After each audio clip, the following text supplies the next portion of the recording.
Kentucky, it's folded way down. I know.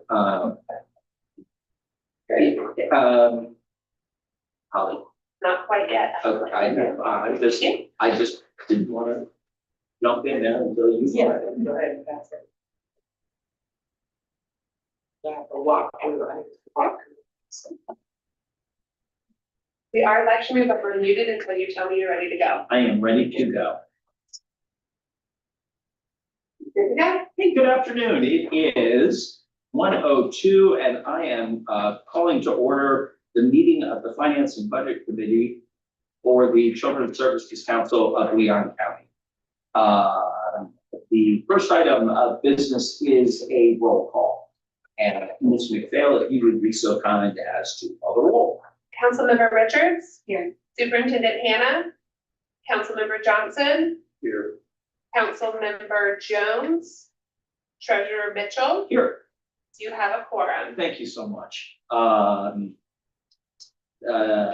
If I could get a motion on the approval of the agenda that's in front of us. I'd like to move the agenda. Thank you, Mr. Johnson. Good. Second. Thank you.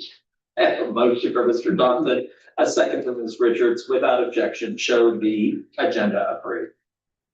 Ms. Bale, are there any comments from the public? There are no general public comments. Very nice.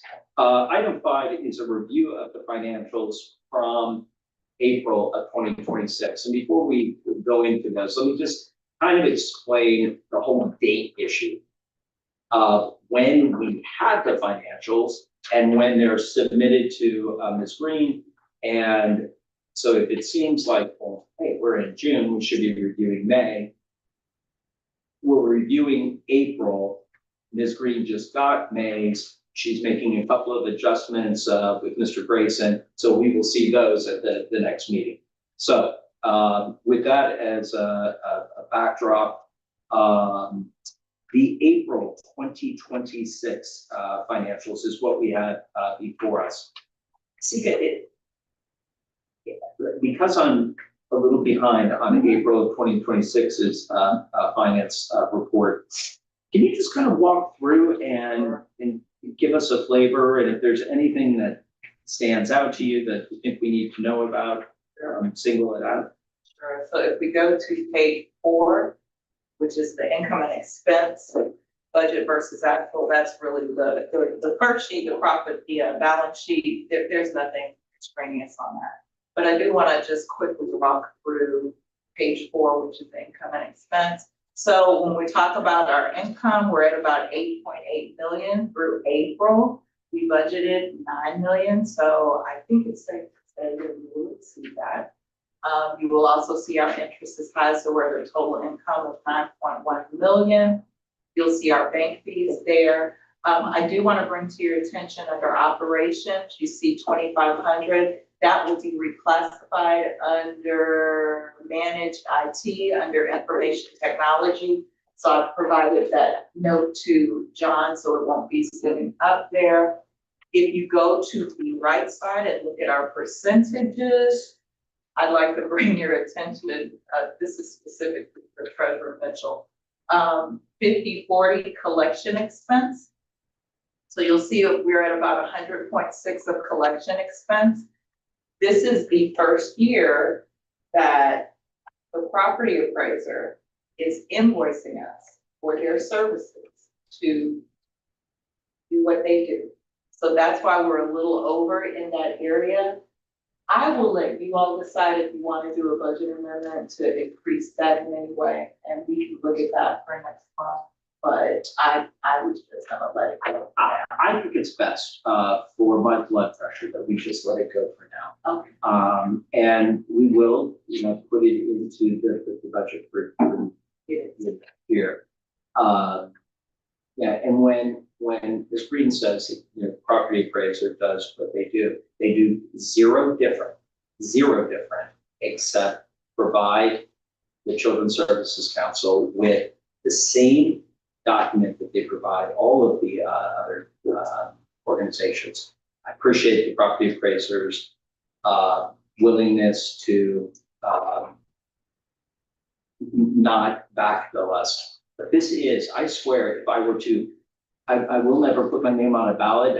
But if I were ever to put my name on a ballot, it would be to run on this one item. Nobody would care, because it's not terribly sexy or interesting, but I think that this is money that be going to services. Anything else as you're going through? Just going through, you'll see under communications, we're a little over there, but that is because in the middle of the year, we switched to Zoom phones and Zoom platform. You'll see we made the adjustment in the new budget. Again, I don't think it's worth doing the budget amendment for. Yeah. You talking about passing over the budget amendment, I thought with our auditors, they wanted us, on the CSC, to do a budget amendment. At least, for anything that's over budget. Okay. Yeah, Without a threshold, just a buck over, we want to do a budget amendment for a buck. I can't remember what the threshold But it was. would, but it certainly would be. so We'll that we check don't with- get I'll check with changed on them. it. They Even may after have the that. fact. I don't want to do an Okay, Right. for that. Yeah, We can right. do it next month. okay. Okay. Sometime before September. I think Yeah. Mr. Grayson raises a good We'll point. do it next month. Yeah. It is probably a good idea to check with them, but look for the property appraiser thing, because it is a significant amount. The Zoom phones, we're okay. So we've been operating off these cell phones, and what we decided was that it would be cheaper to just have Zoom do everything. So we have voice over IP through Zoom. So our virtual platform, our phones, we just have an app on our phone. But Our office used to use it, so like, if they were calling me I was the only landline, so I had a receptionist. It's old fashioned, but it would ring on both my cell phone. And we have that. yeah, but they're switched to something that staying for a while, I don't know. Services comments. I just thought that was. Okay, well. No, I don't, Always I looking have, for- this is, You see, it's the Probably the landline, size. is that? yeah, that's all you need to hear, it's like a file. So we'll go down further. So if you look at 590, which is occupancy, in our budget, not budget for FRC, in our operation, it is budgeted in program expense. But in order to show you the split, FRC is here. So that's gonna always look over. But from an auditing perspective, they get the separation. So we never have an issue with audit of that, but that's why it looks like it's 100%. But that is, while we pay the amount, that's part of their overall budget for the children's services. So that I'm sorry to slow the roll on that.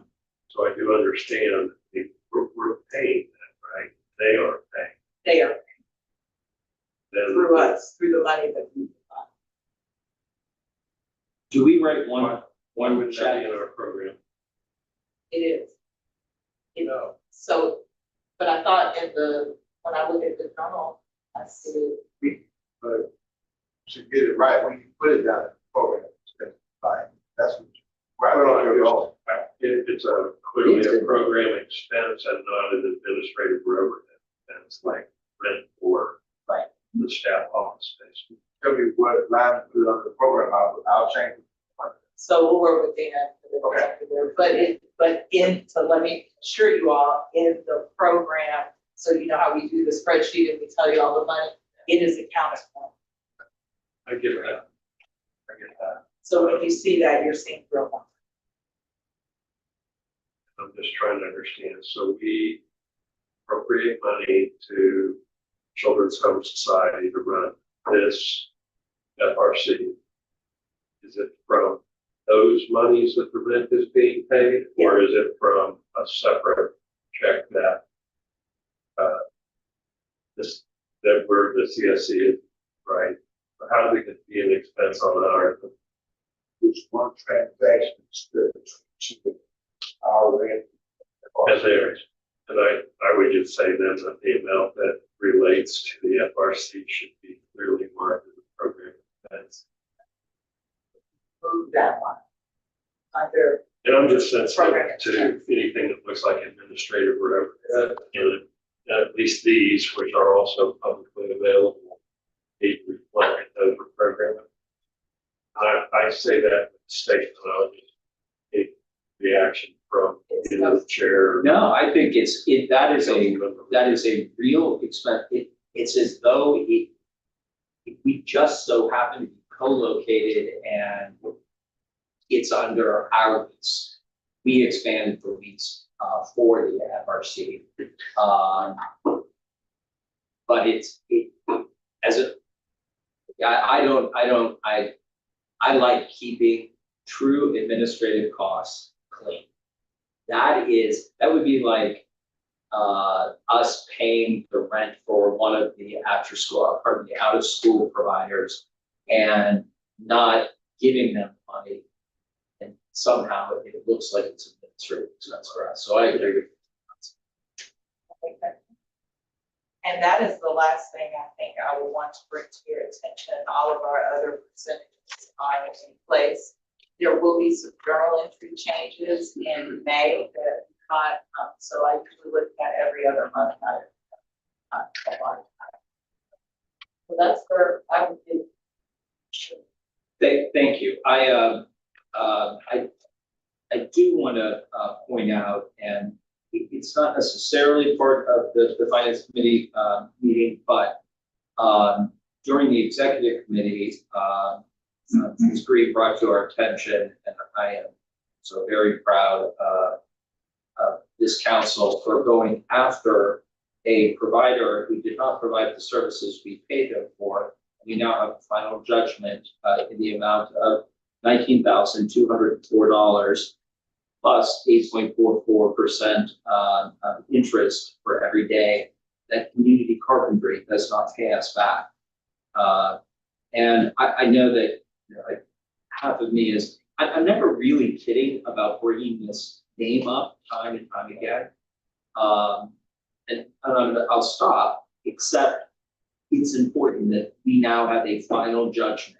And while we may not succeed ever in getting this money back, I let anyone out there who thinks that they're going to take taxpayer dollars through the Children's Services Council, spend it or not spend it appropriately, and that we're not coming after them, think again. We're going to. And it doesn't matter how little or how much, we're going to. I appreciate your tenacity in staying on this. Okay. So if I could get a motion for acceptance of the April, Mr. Johnson. Can I ask a question before we move those to Well, okay. When we're looking at the amount of ad valorem proceeds that we have October through April, do we have any mechanism to see where that might extrapolate out to through the end of the year? We could look historically, we get most of our crop in November, December, lesser crop in January, and then it trickles down like $100,000 or so every month. We be guessing. Right, but do we have any reason to believe that we're not going to meet or exceed what we have in the budget? will exceed. Okay, that's all I wanted to make sure that we ask those questions. Okay. We have exceeded in every year. Yeah, So we've exceeded. The other drop is, although it's not nearly as much as November and December, it's tax certificate sales in May or June. that's how it, okay. Because there is a mini spike. Yeah. That's what, I have no idea what that was. And when they give it to us, they give us the detail. They give us the detail for the calculation, for the last names. Yeah. The whole day. It's none of our business, but yes. If that would help offset the costs that we say, keep the names. Anyhow, Mr. Johnson's a good question, and usually, I mean, I think historically it's been, we're in a better place today than we have been every other year. And I think it's not, more than maybe $150,000, but, yeah, I'm not worried at all about getting what our projections were.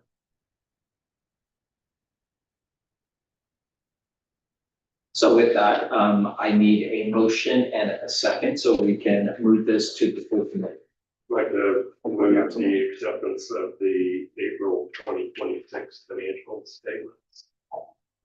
And a motion and a second, all in favor, say aye. Aye.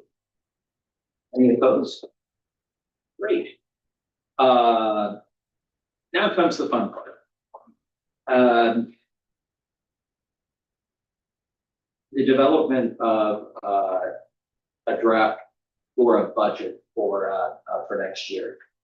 Sika, I'm gonna turn this over to you because I think that's what this handout was all about. Very good. So first, bringing to your attention page 11 in the packet, which is the projected evaluation for fiscal year 26-27. And this is using the evaluation estimate that was provided by the property appraiser's office as of June 1st. Keep in mind that on July 1st, they will give us that final valuation and we will adjust appropriately. So last year, our valuation was 27,412,000,000 to 28,457. This year, and that was our final valuation as of July 1st. This year, the valuation projection is $28,801,841,203. And that is the valuation for children's services. So at our current rate, which is 0.3477, budgeting at 95%, which is statutorily where we budget. Last year, we estimated 9,054,774. At that rate, this year, it would be 9.5 million, so 9,515,859. So the projected increase is about $459,000 in our current millage rate. So if we look at the reserves for our policy, it's 10%. We break that down into catastrophe and contingency. So contingency would be 761,109, and then catastrophe would be 190,277. Per trim, we are to calculate the rollback rate. And the rollback rate, this is for people who are listening, not for the council, but the rollback rate is what the millage rate would have to be to collect the same revenue that we collected this year. And so that rate is 0.3309, and we would collect just shy of what we collected last year. Going up even to 3310 takes us over, and so we can't do that. So it would be $9,054,003, and then you see the reserves there. If this council chooses to go to 0.35, we'd be at 9.5 million and some change, 0.375, 10 million and some change. And if you were to take it all the way to the top, 13 million.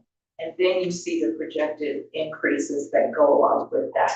This is for your informational purposes and is used to now look at the big chart that you have been provided. As is our practice, we show you what current year is at the current millage rate, which is 0.3477. We show you what the budget would be at rollback, 0.3309. We show you what it would be at 0.3477, which is current millage rate, 0.35, 0.375, and 0.5. So for the purposes of our review, we are going to look at the column under rollback because that's the easiest one to look at as far as the budget is concerned. Sika, if I can just interrupt you for just a quick moment to make a point. The property appraiser's letter to us letting us know of what his anticipated, increase, overall property values would be in Leon County is a number that he has provided, to us year after year after year. And each year, that number, I think appropriately so, has been conservative. As we just finished talking about the fact that based on everything we knew and what we voted on and kept the millage rate the same, we are going to bring in more money than we projected. The same will be true this year, and it will be true next year. Again, as long as you have a conservative estimate of property values, again, let me editorialize and say I think that's the right way of doing it. You're going to give taxing authorities the safeguard that when they set their budget, they can sort of count on that budget coming in and will likely exceed the budget. So if you keep that in mind, it's, you know, the numbers that Sika was reading and she's going to put together for not just this committee, but for the full council, a historical chart of what did the letter in June tell us? What did the letter in July tell us? What was their estimate? What was the final? And then what's the final at the end of that next fiscal year? So that everybody has an understanding of what can we expect. I will say this, and this, you know, I don't have a perfect pulse on a real estate mogul, but I have a good sense that this year property values have not risen dramatically. Number one. Number two, while there has been growth in Leon County, so new construction, that will increase the overall assessment. And there have been some real estate sales, but it has not been a robust year. So I want to be careful to say, oh, that year that we rolled back the rates and got 600,000 more, I don't think that would happen this year. I do think that we would still derive more money, but not that much. So I just wanted to make those points and before you and I go into a new category. So No problem. start your new category. Well, and before I do that, because I neglected to do this at the last meeting, I do want to introduce our programs intern, Adriana Grant, who is actually here from the University of South Florida and was so smart. She got a grant that allows her to be here this summer. Let's go. And work with us in our program team. So she will be with us all The Bulls. Not really, but you know, for purposes of a public meeting. Yeah, go Bulls. Thank you for allowing me to do that. Okay, so we will be looking at first the line that shows the prior fiscal year fund balance estimate, and you will see that that says 4.2 million. Our so under revenue, ad valorem proceeds. Prior fiscal year fund balance, last year was estimated at 1.3. This year is going to be estimated at 4.2, because remember we did the exercise of what our unallocated fund balance was. Right. We estimated 4.3, and that was before some program distribution. The auditor got us to 4.2, so on the conservative side, I am budgeting at 4.2. Add that to the interest at 2%, we keep that conservative as well. We are looking at rollback about 13 million. At 0.3477, I'm moving over to the right, about 13.9. Continuing right, 13.96. Continuing right, 14.6. Continuing right at the top, 18.1. Really? So, oh, I see. So the first one's the rollback, the second one is the current, and then Oh, okay. increases. So what is the first, what is the very first one? Right now? It's current. Right now, okay. And the very first, the reason, the difference between the very first and the last one of the, how does that happen? How does it only go up 3.4 million when the difference between, oh, I see, it's 2.5 million. Okay, that's a seminal, just so you know, that did that math, not a, because if it was a bull, you would have got it right. My bad. Thank you very much. Rattler actually. Yes, there you go. And a rattler. The bulls and rattlers are not. Got it. I'm sorry. Yeah. Okay, I'm I done. did the math. Let's I'm done. figure it out. Rattler did formula. Okay. So that shows you what the estimated revenue would be. Now let's go under Wait, expense. so we're estimating $3 million in growth? I'm off. No, we have money that we didn't spend. Oh, okay, got it, with you, got it, we're good. I have to That was clarification, really which easy, yeah. I'm a broken record on, Yeah. but in terms of that carry forward fund balance amount, which we're estimating at 4.2 million, is that undesignated, unappropriated money? It is not. free, It is free and clear. so it doesn't tie anything back to any of our current contracts and anything that we're contractually obligated to pay.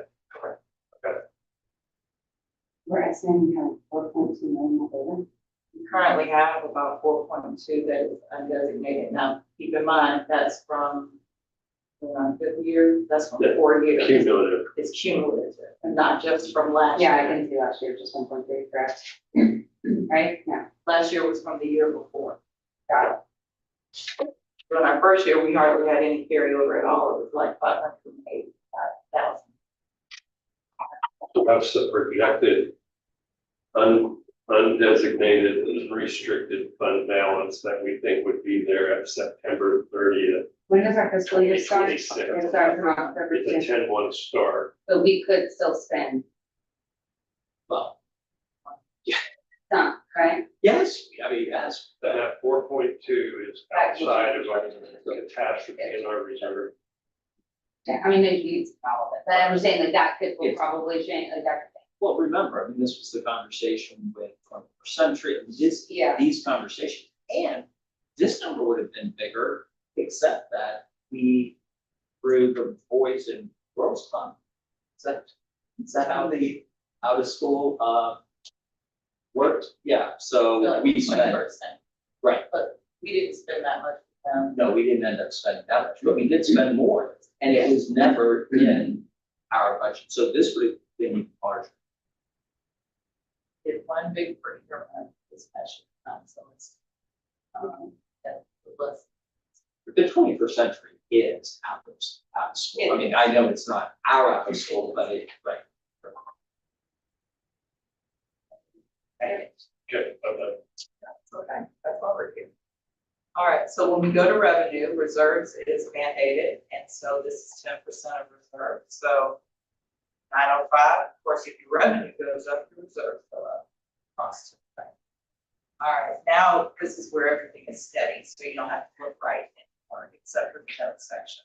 So under compensation and benefits, let me start by saying, this budget is done in accordance with Councilmember Johnson's appeal that we look at putting program expense in program. So you're gonna see, so when you look at current year, 739,000, see that it goes down significantly. Because if you look under compensation and benefits, go all the way to the right, this is true administrative staff. So that is the executive director at 100%, half of the program and finance director, and one administrative services coordinator. Now, I did it this way because Councilmember Johnson suggested that at our last meeting. This can all be undone at the will of the council, but I wanted to show you what it looks like and then make decisions. So, Is everybody with me? yeah, but I do want to, Turn on the back page. opine on this. I love the idea of making sure that the FRC here at Cross Creek, and their rent is put with the program. And I don't even mind having this, but the cost of running the Children's Services Council with this budget includes 100% of the salary. So I'm okay with satisfying, the desire of, our vice chair. But the public doesn't see it that way. The public sees it as, we created a Children's Services Council. How much does it cost for us to run it? So as long as we are being transparent that this is how much it costs us to run it, that is getting to the heart of transparency. Putting dollars associated with monitoring programs into the program is not. It's sort of hiding it from the people who pay it. I like the idea of showing it both ways. Like, hey, here's how much it costs us to run.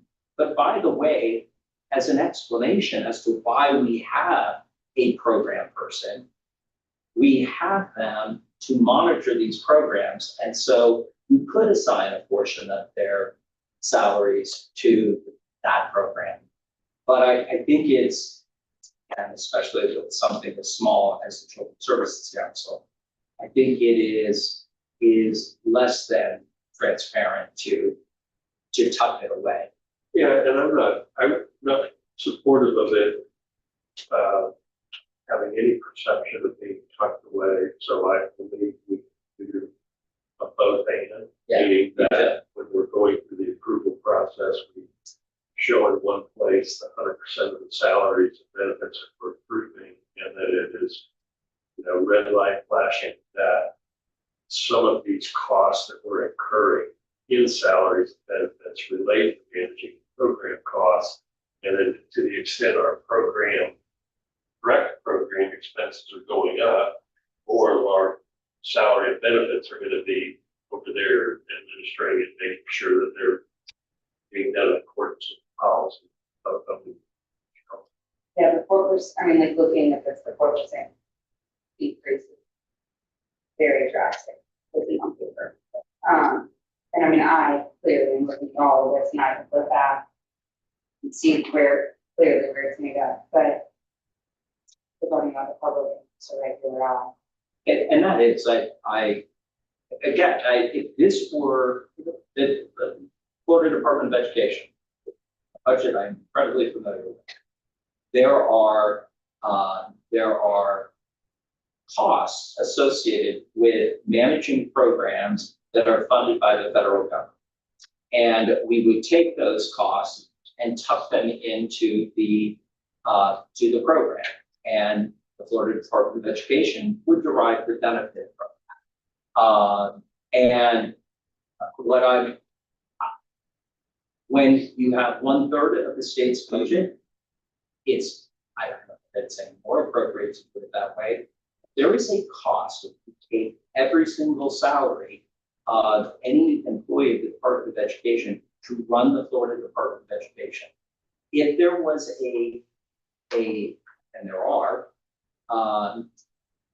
positions that were created by the Department of Education to administer a different funding source, federal dollars, then you would set that aside and it would say, I had to hire Pete and Mary and Joanne to administer that program.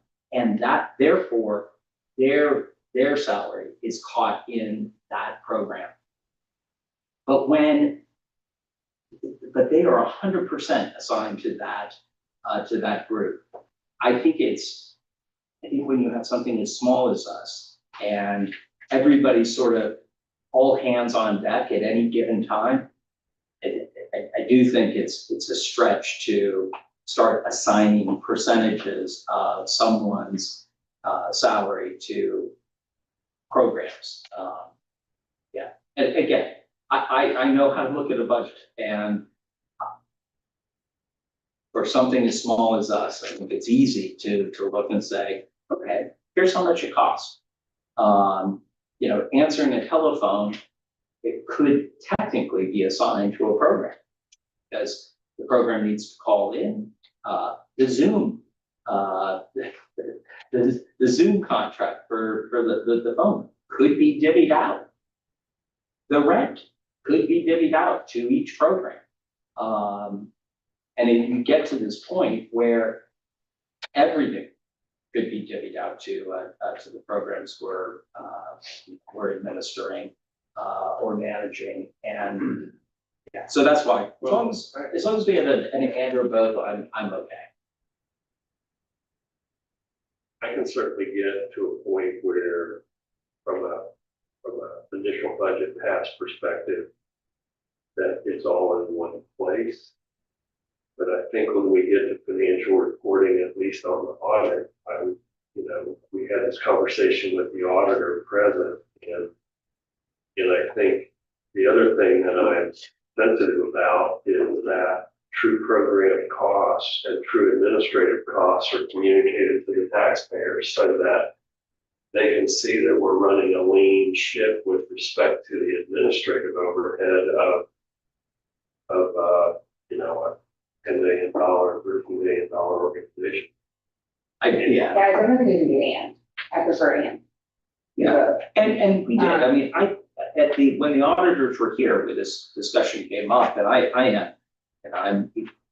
this is an issue that I'm super sensitive about, because if there is no Children's Services Council that was created, there are no salaries and benefits.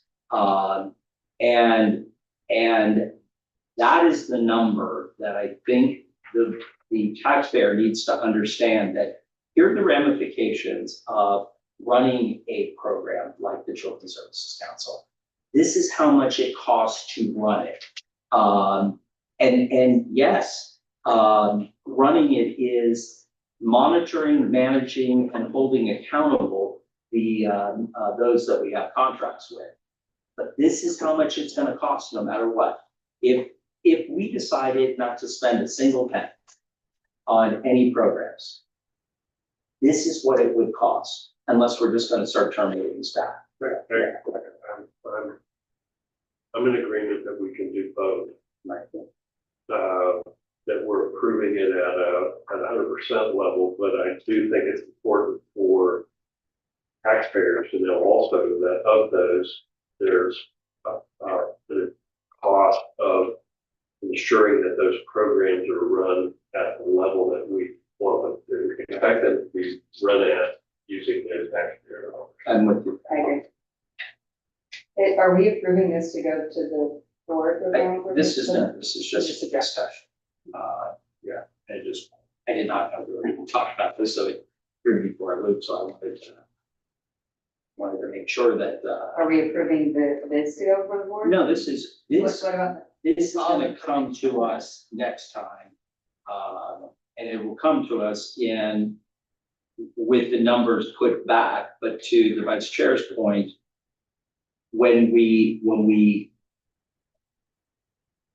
if, to me, 100% of CEQA salary could be assigned to a program. 100% of it, because she manages someone who manages. We need an executive director for purposes of managing an organization, and so all dollars could be assigned. I like the idea of taking the specific, the Jacintas and the Dinas, and saying, we have them specifically to look at a program, to work with the program. And if we didn't have the programs, I guess we wouldn't need them.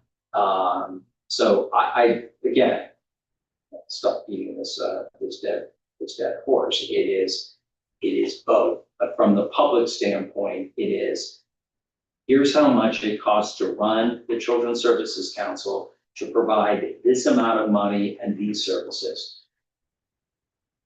hard stop. Yeah. So we have a vote.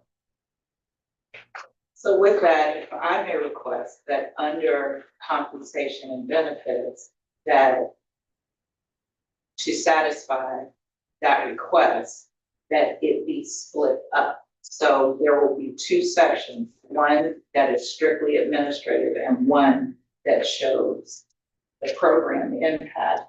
And I think that gets you to where you want to be because the total will be for all of it. But I will say that other CSCs made it very clear, and I understand what you're I trying to don't care say. what other CSCs. I understand, Mr. Mitchell, but please allow me to say this. As best practice, I do think the public should know what of those salaries is used specifically for programs. And so to your point, which I agree with, I'm not disagreeing, I'm just asking that the both and be the both and. That's all I'm asking. And I will present it any way that you want it presented, and I can even present it in a couple different ways.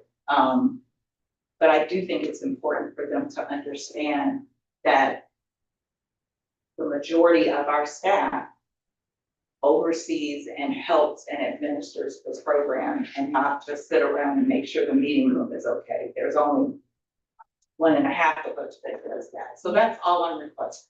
Yeah, so I think, I definitely agree with this. CSC and Leon program support staff needs to be underneath somewhere reflected, like it has typically been. I understand everyone's perspective here, and I do understand, Councilmember, our Chair Mitchell's perspective, and that I think the whole goal of the CSC is to administer funds. And so that's our goal. Our goal is to serve children and by serving children with administer funds, and we collect funds and administer them. And so I can understand his point in that without grants and administering grants, then there's really no CSC. And what is then where our vision was missing there, I would say, and we're not, then really there's no staff needed at that point. So I really do understand his perspective, but I do think that there is like a middle ground where we can get that reflects that there are people's sole responsibilities here that are to, follow up with these programs and not doing the kind of thing. And that there are other people who may do those things or may assist, but they have other responsibilities as well. Creating a budget, it's not an administrative grant, someone's picking up. Creating an agenda for the board members, it's not an administrative grant that someone's doing that. I really do feel like there's a middle ground that we can find that meets what other people want, and maybe bring multiple options back. It's both. Yeah. We do it exactly as we've done it in the past, which is, these are the costs of all the people in this building. And if anyone in the outside public believes that anyone is sitting around the Children's Services Council, just making sure that this room is ready and the council meetings, I'll be the first one to correct that conception. Having said that, it's easy to do both, and why not? So from I just don't want.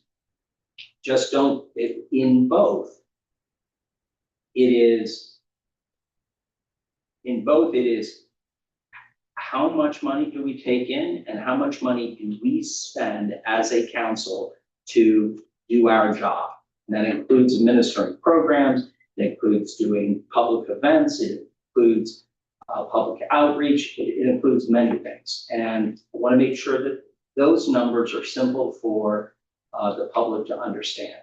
And then secondly, for any sort of wonky person who really wants to dig into, okay, you've created this program for $500,000. How much does it cost to oversee that? And that's sort of a subcategory of how much does it cost to run council or the CSC of Leon. So both is a good answer. And as long as the public can see, don't care about how much does it cost to run program A. I just want to know how much does it cost to run the CSC of Leon that we created by our vote. They should have to know. Yeah, I was trying to, find the middle ground on how to do this, because you all are talking about, document that's one time a year, and I'm dealing with a document that goes month to month, day to day. So I'm wondering if, under the top part, the expenses, if we could have two categories: compensation and benefits administrative, compensation and benefits programmatic, but it stays up top. That's what I would suggest. Just having it. It's not under program, it just stays up top so everybody can see. And remember, if somebody's working and half their time is admin and half their time is programmatic, it takes something to split that out and put it in some financials, so. I mean, Yeah. and if it changes tomorrow, it's something different, you gotta go back and, all right. I think I could simplify it because I see the benefit of showing the 100%. So I'm not trying to go sideways on that. I could see if we have a methodology for what those program related salary and benefit expenses would be. I would work with Mr. Grayson, so that we would have a footnote disclosure in our financial statements that said, if we did, a certain percentage of our salaries go to overseeing the programs we administer. If we allocated those program or those salaries or benefits to program expenses, we believe it would be X amount of dollars going to program. And make it consistent for all 12 months, not so that you're not changing it. Well, this month, Yeah, I don't- Dina spent 62%. Balance the administrative. That is, sorry, that is not what I did. So first, let me say this, I hear everything, and of course, we're gonna do whatever you all want us to do. If I can take a point of privilege, what gets under my skin is when we're compared, our administrative percentage is compared to the other CSCs of our size, and people get up and say that we are not efficiently run because our administrative percentage is higher, when the way that they do their administrative percentage is different. And there is not any footnote or any comment or anything that is said to qualify that. So then it looks as if we are not being judicious from an administrative point of view. When we know that we have a council that makes sure that we are, but in the public, they see this percentage and bring documents that show that we are not being judicious when they're comparing to other CSCs, because what they're doing is going on that CSC's website, they're looking at administrative expense, they're bringing that, putting it in a chart and looking at ours and comparing it, when their administrative percentage does not include any staff that supports the program. So that is what I'm trying to address when we come to trim time. And then those, as right is their right, they can come up and say that, but they're not comparing apples to apples. It's like apples to kumquat. Sika, I appreciate what you're saying. So that's. However, the point of privilege taken, here is the reality. The reality is when the gentleman came last year, I corrected him. People can take whatever they want and come forward, whether it's factual or not factual. I appreciate your sensitivity to that. And I am quick to point out someone's inaccurate statement when it is made. And when the gentleman made it last year, I pointed that out to him. But this is not meant for the 3, 4, 30 or 40 people who show up with criticism of the council. This is for the property owners in Leon County who pay this, that if they wanted to know how much, when we created this council, how much does it cost us to run it? I'd like to be able to give them an answer, and that's the 100%. We absolutely can, and by the way, don't think it's a bad idea to footnote the cost of administering the programs. But I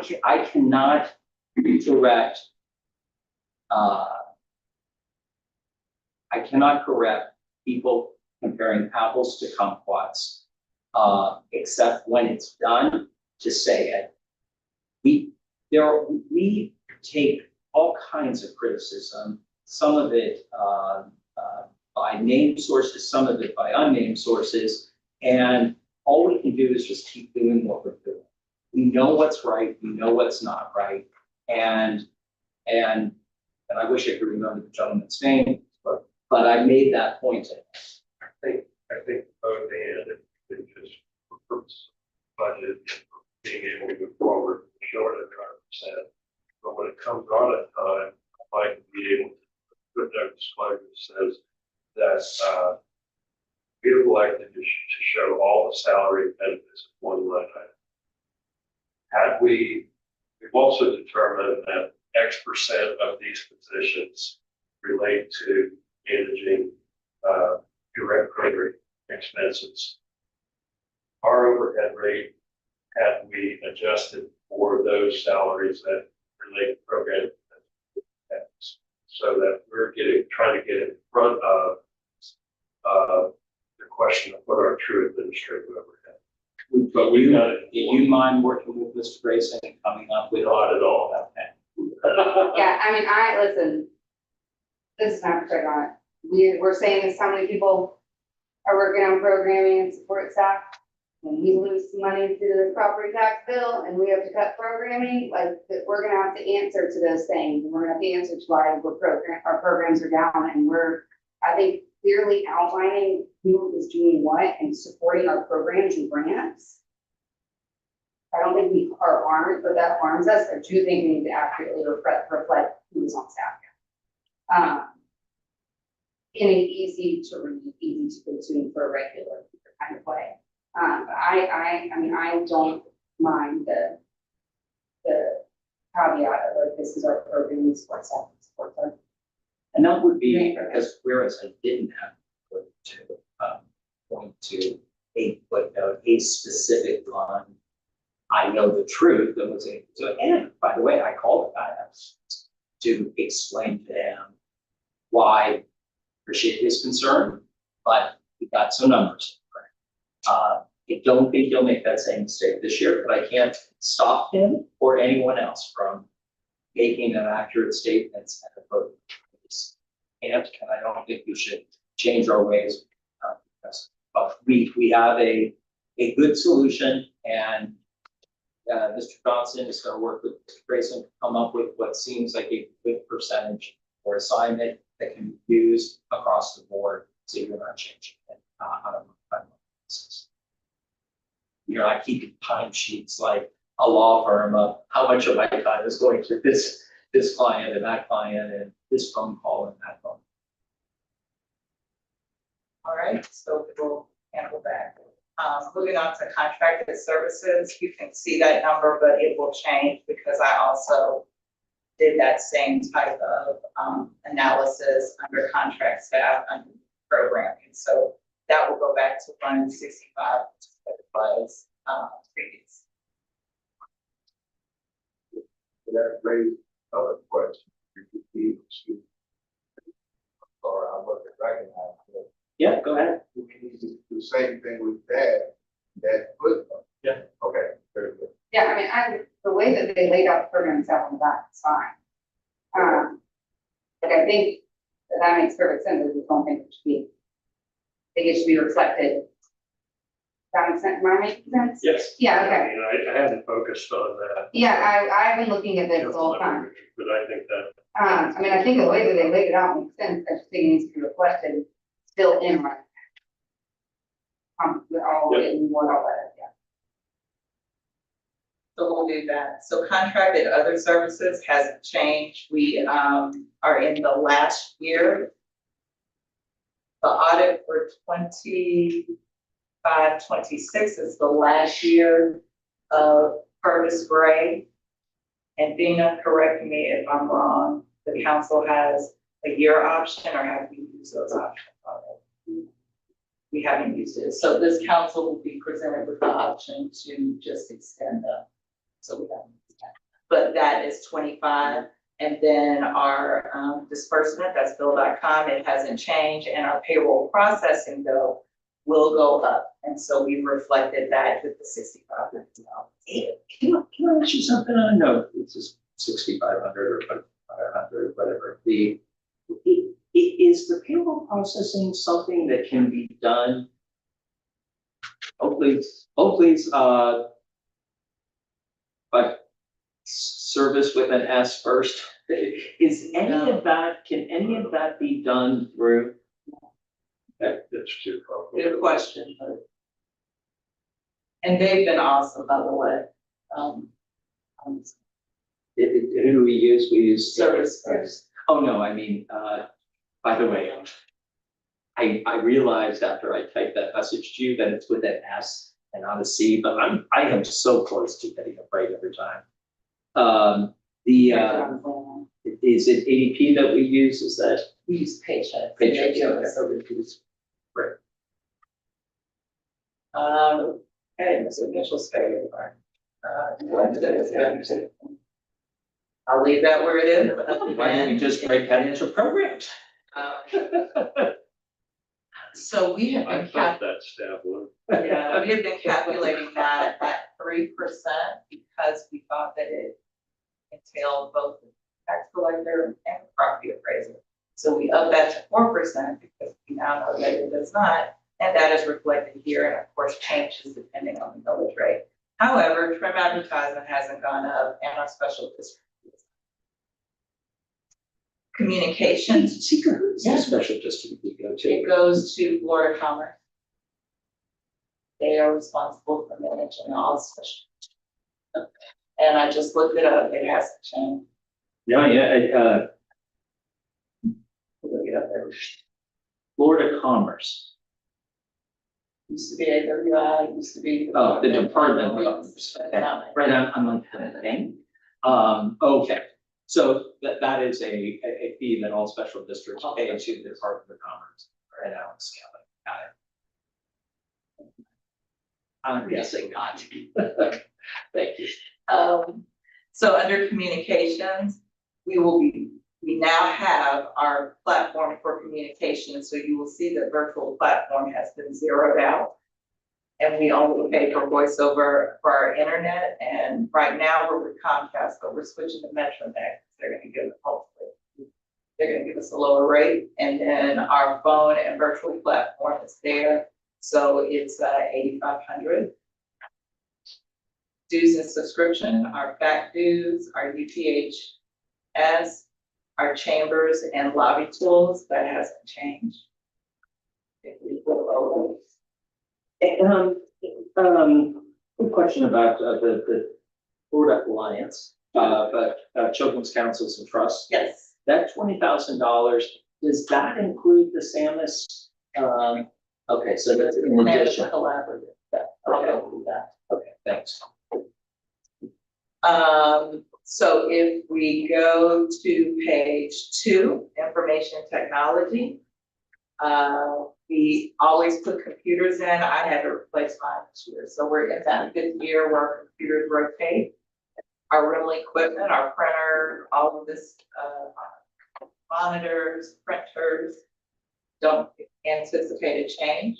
Okay, can I go back? We have a subscription to lobby tools? It's through, FACT, and I use it all. Okay, but isn't that what FACT does for us? I know, I mean, $500, yeah? They had it, and that's how we're able to get it, so that we can customize it just for us, and I use it all the time. So that we don't pay the big rate a lot. Okay, so Sika, I'm gonna be respectful here. Why do you use lobby tools all the time? I mean, does the? Okay, I'm. Listen, if you don't want me to No, have it, look, it's, you use it all the time. I'm just trying to think, what would the, don't zero that, leave it in. I'd rather zero out Chamber of Commerce for 16 college. But let's, hey, that's been a 5-year. Okay, Information technology, everything remains the same except for website maintenance, because that now falls under managed IT, so that's been zeroed out. Business insurance, I increased it by 2,000 only because you do a smart thing. they can't tell us right now what an increase is. I expect that your workers' comp rate will go down because it statewide has gone down, but I think it's a good idea to increase it. Then occupancy, you will see the rent increases. We have an increase every October 1. This is just our portion of the rent. It's not a person. Furniture, Can I ask you a quick question? Nothing to do with the rent, but everything to do with this location and whether or not, this is my early learning coalition hat that's on, whether or not our geographical location here as it relates to workforce, and if more is better, if things like the Early Learning Coalition were to be co-located here in this complex, if more is better. Is the answer yes? yes, the answer is yes. Okay. We had heard through the wind, but we had heard through the wind that they were going to need to look for a new location, and that I think that they're having conversations with the structure. Yes. Yeah, because it Well, creates. in fairness, there is a procurement that is going on. Oh, okay. And, Well, there you go. But in my conversations, and they were good when I called about the sign that was knocked down by the winds, fixing it because it looked like hell out there. But I also asked specifically for, they did put some lights out, so I feel comfortable leaving in the winter time when it's dark out here. But people who visit the Family Resource Center, the people who visit the Children's Services Council, who are our customers, not vendors coming in to sell things and whatnot, deserve to walk into an office building that looks like we value them. And I realize we can't afford Class A office space, but in case anyone is listening to this meeting and is interested in expanding their footprint of services that are provided to families and children, it would probably be a good idea to make you as a tenant incredibly happy. And that means improvements around the property so that our customers feel valued. They feel just like one of my clients walking into the Southern Group's offices. I just wanted to get that on the record. Sure, but if they co-locate here, it Or it's creates better. a nice, Synergy. word I'm looking for. It becomes a center, like it becomes, and I'm going off script, but I had the opportunity to see an early childhood community in Kansas. It is located right across from their hospital. This is Kansas City. It's located right across their hospital. And I was there because we were looking at how they do this 24-hour childcare. It was the most amazing thing because everything a family would need is right there. And that's what they call it, the early childhood community. So that being said, there's property available here. We could work on that if that were to happen, to your point. I might know somebody who sits on the evaluation committee for that. I think I'm sharing that. Yeah.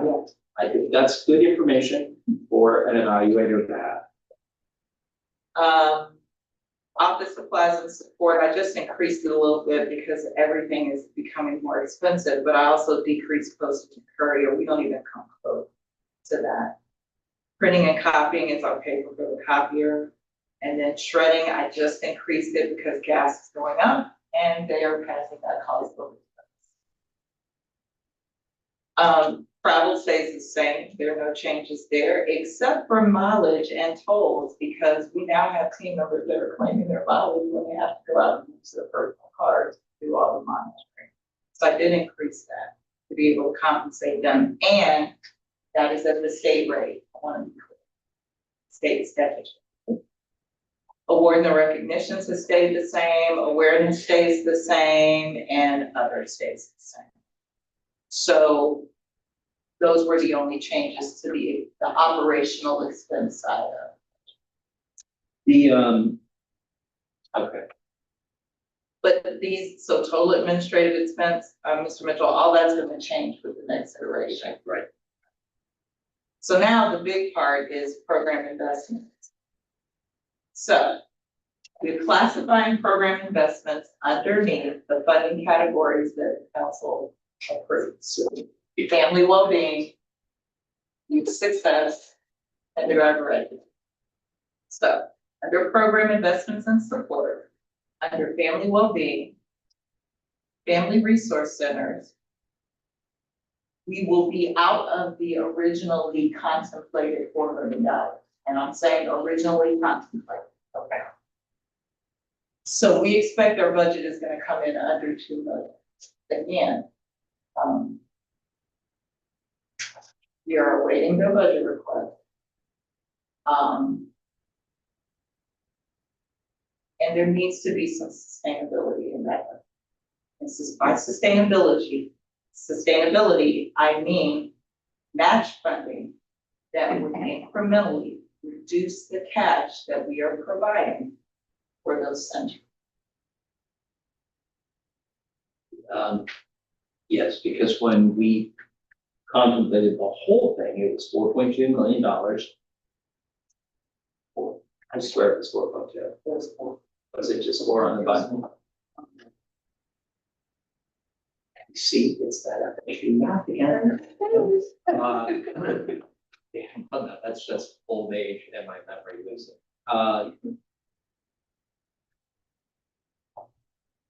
I like the idea of building sustainability.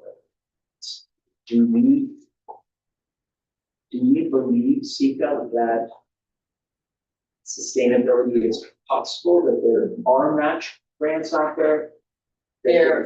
I'm sorry. No, that's, yeah, I mean, just, is there another funding source out there that could sort of take the place of the children's services? For complete funding, probably not.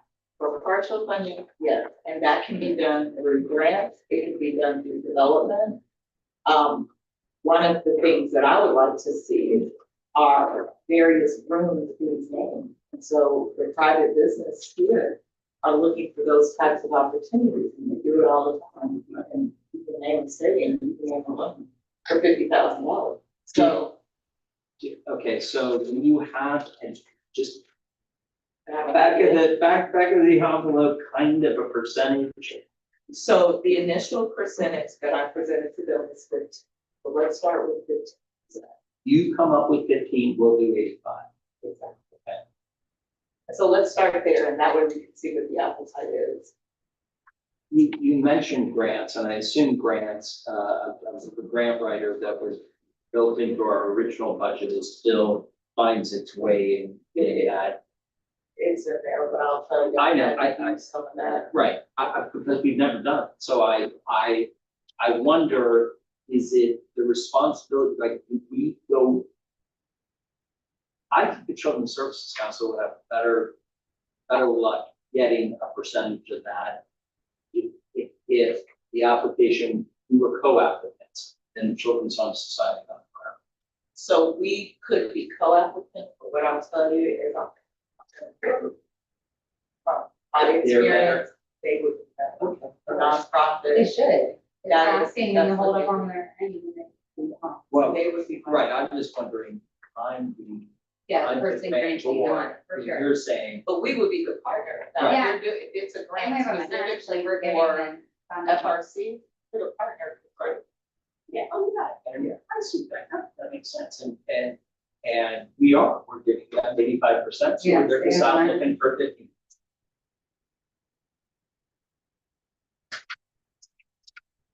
But for purposes of this coming year's budget, We would budget. Point of clarification and,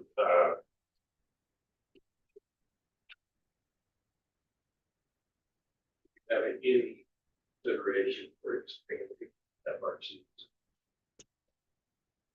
That would be within. That would be within that 2 million. If you guys choose to do some sort of I just expansion, wanted to make sure there was money contemplated there. yes, I just wanted to make a note, I have an absolute hard stop. I will run through the rest of this, we're off. just so finishing up on what Mr. Johnson said, the budget for 2 million, even though Children's Home Society didn't give us a budget. Yeah. Yet, you feel comfortable with the 2 million. And if I took that 2 million and added to it every dollar we've given them to this point, it's still under the $4 million we originally contemplated, or is that? Remember now from the original 4 million, there's 1.2. 1.3, that is not in this part, Right, but I'm asking. and that's not included in the 4.2.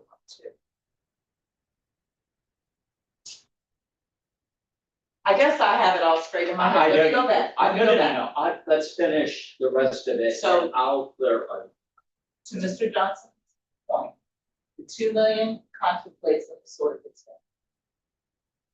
So it would include ongoing operations of the 2 that are existing and any expansion that they propose. The 2 million is continuation funding for here or grade and be whatever we would scale. And when do we think they'll give us their, Well, they've given us the report, they gave us a budget, we asked them to go back and kind of reformat it, so we expected anything. so I certainly trust this potentially last questions that I would have in that area, and I'd like to get it. I'm concerned about what I'm seeing in already. Yeah, let's. All right, family strengthening, we're proposing a continuation of those family strengthening programs for 1 more year, and then we'll have our goals. We do a procurement specifically speaking to goals. So our family strengthening programs are Girls Circle, 24/7 Dads, the After Hours, our medical health programs. So they're programs that we're already doing, and legal services. You're frowning. Not right. Yes, but let's just keep going. Okay. And then housing stability is funding that we provide to this category, Family Promise and Refuge House, through our partnership with. Split it up so that it falls under. And the part with the county has been the part all along, the additional money that we paid for a position that would, is that in this as well? Okay, so we're continuing that. Kindergarten readiness, housing stability, you'll see 70,000, that is specific for Freon House. Because I split it all up. Early learning supports, we put 250 in there again. At one point, we had worked with the LC, I don't know if we'll do that again, but we have it there. Rebound and recovery is sunsetting, so they're going to finish off and they will sunset. The transportation program, we just moved that into the perinatal care coordination. So the perinatal care coordination, you'll see 1.5, that is 1 year of a 2-year funding cycle, because if you remember, we did perinatal navigation at 2.8 for 2.25 years. So this would be the first year. with continuation funding and expansion into emergency rooms. And then I just moved the transportation fund to be in that category rather than be a separate fund.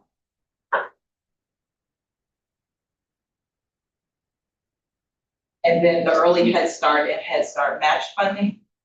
So I increased that for your consideration to 550. So that would be match funding provided to early Head Start, which we talked with them about. It would help them go year round now instead of having to stop in July. For early Head Start, and then the Head Start funding is the match funding as part of your 1.1 million that they need. And again, it is a support that Children's Services Council to help them expand their class. So. Okay. So what are we currently doing for them? 100. And you're recommending, It's 300 because it's split between early Head Start and Head Start. So 150 to early Head Start, 150 to Head Start. that is what we are currently. That's current. And you're recommending that we up that. I don't remember Head Start coming. Did they make a presentation to us? Did they? We met with Head Start. Head Start was the one where we gave them their match funding when the government shut down. Right. Yeah, I'm asking. Are you talking about early Head Start? No, I'm talking about both. It's an increase in their budget. It is what's being recommended. And I'm not saying I'm for or against it. I've never heard about this, so I have a hard time. We can have them come do a presentation. We've been contemplating this all year, so I didn't know, but we can have them come. When you say we've been contemplating, did it come before the council? That's all I was asking. My understanding, when you all approved this budget last year with the line items, is that the line items were approved. And so that's why we moved forward. I know we have a little. Yeah, but in this budget, you're recommending an increase. I am. Right, that I'm asking, did that ever come to the council? It's here now. I know, well, so now Yeah. Okay. This is it. but every time someone comes asking for money from us, they stand at that podium and they. But they weren't asking for the money. This was my recommendation, our recommendation as a council. Okay. So that's. So you're asking for the money. and No, I guess I'm not asking for the money. I am recommending it according to conversations we've had. So I'm not asking for the money. Okay, I'm could you do recommending. this? Could you just, on that one item, could you just give a breakdown, just so I know what the additional money is going to? Absolutely. What the current money is going to, and then in addition, what would it go to? That work. I think that line item is also one that I just raised the question with those, making sure that the council, including me on that, understands where the bright line is, if there is one, between what Medicaid should be covering, Medicaid managed care providers should be covering in that. And I don't anticipate that there's an issue, but I want to be clear about what they should be covering versus what we're funding.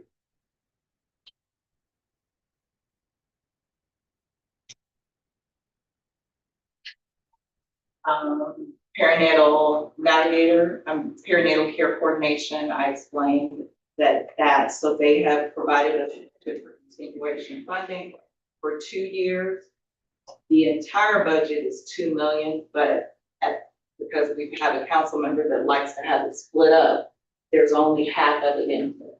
So half of it is in here, plus the money from the transportation program that's just shifting from its own line item into this line item. So you'll see in the notes, I just say it's 1 over 2 year funding. Youth development, so out of school time, the same 3 million that we did this year.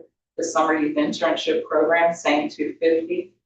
Summer special needs. We've gotten a lot of requests from special needs parents for you all to contemplate the ability for them to have some support similar to after school and summer. So we've been doing summer every year, $600 per child for whatever the family wants to use that for, or $1,000 per child if it's an overnight camp. So in the case of Rotary, which is an overnight camp. So what I'm suggesting is we go up to 200,000, allowing $1,000 per child to be used throughout the school year, so that it equalizes what children who have special needs have access to from the council, just like children who are in the after-school program. So that's why I am proposing an increase there. Which one of these special needs schools are the ones to correct, they're allowable?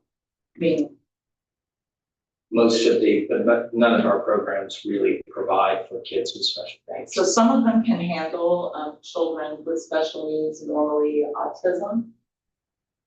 So Camp Summer Garden Yeah, can handle autistic, children who are autistic. But if they've got any other special need, our summer camp, the parents and families use that 150. yeah, Yeah, every year they use it. And I would imagine if we increased it to, whatever. Most of that 3 million though goes to programs that don't support it, absolutely. Those programs that don't.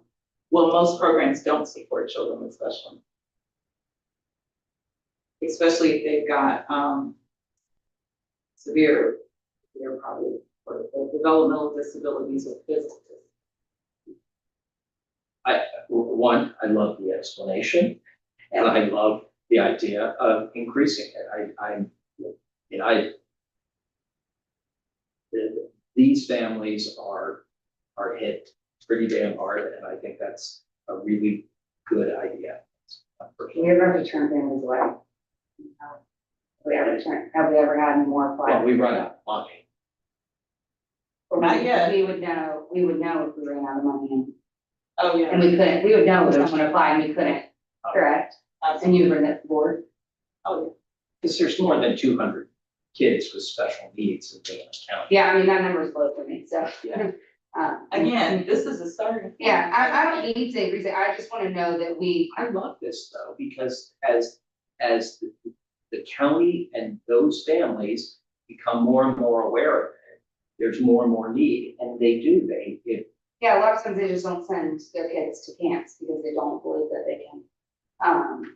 I mean, they can't serve them, they don't believe there's an option out there, and so I just wanna make sure that we had more apply, then we were able to serve, that we would bring that to the board and we would serve them.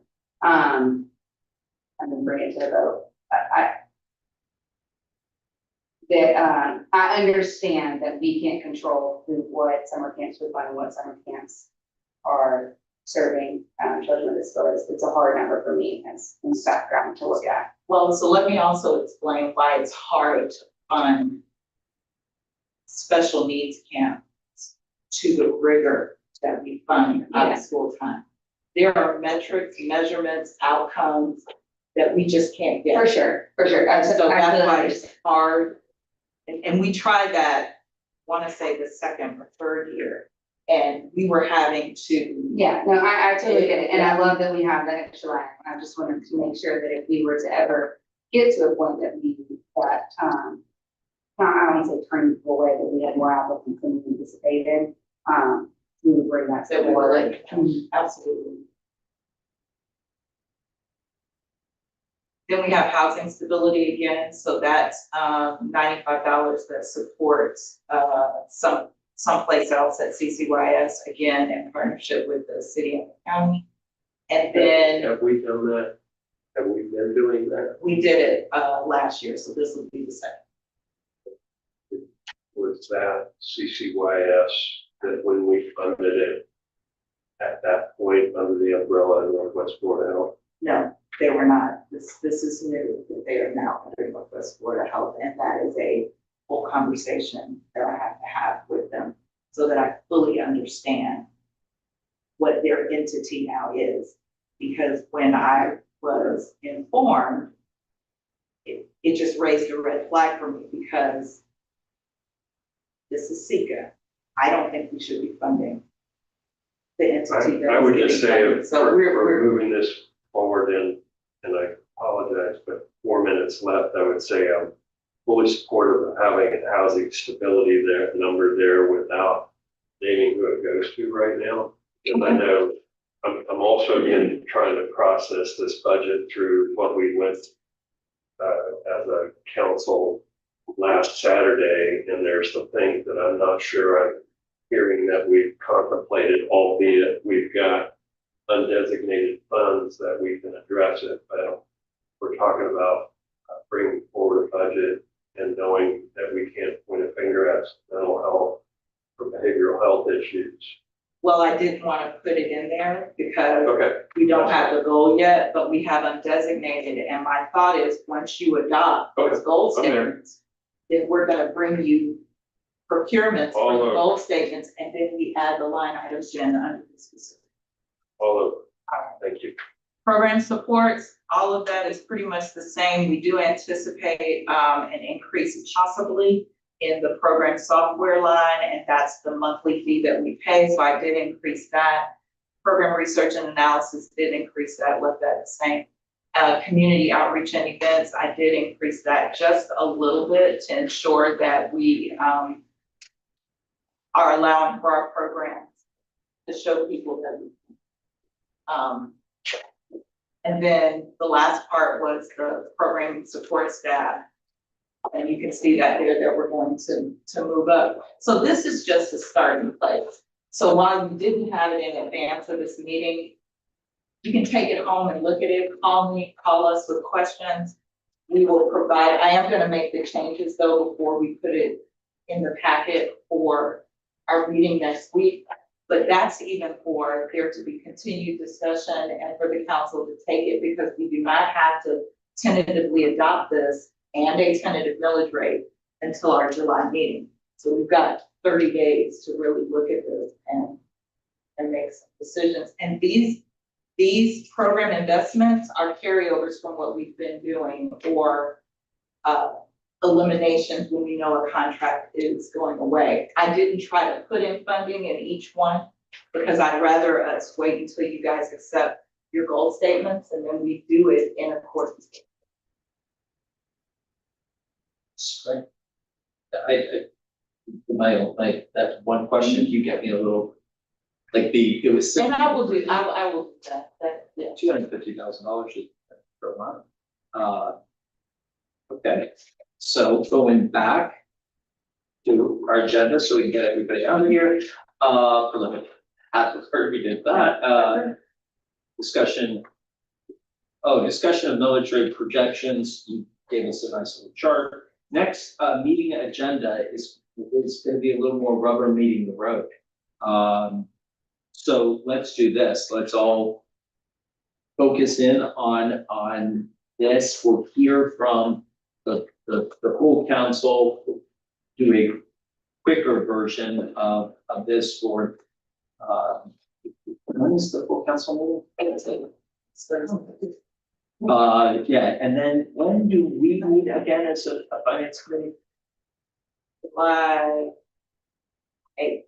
Here's what I would ask, that we may not need it, we may not use it, but I would like, because that is going to be, yeah, well, the history, yes, but that we budget a little more time for ourselves, because that meeting really is gonna be an important meeting, and a lot of questions and discussion may ensue. All the questions may be answered by that point. We're here long. I know. Well, but I want to be sensitive to people scheduling time on their calendar.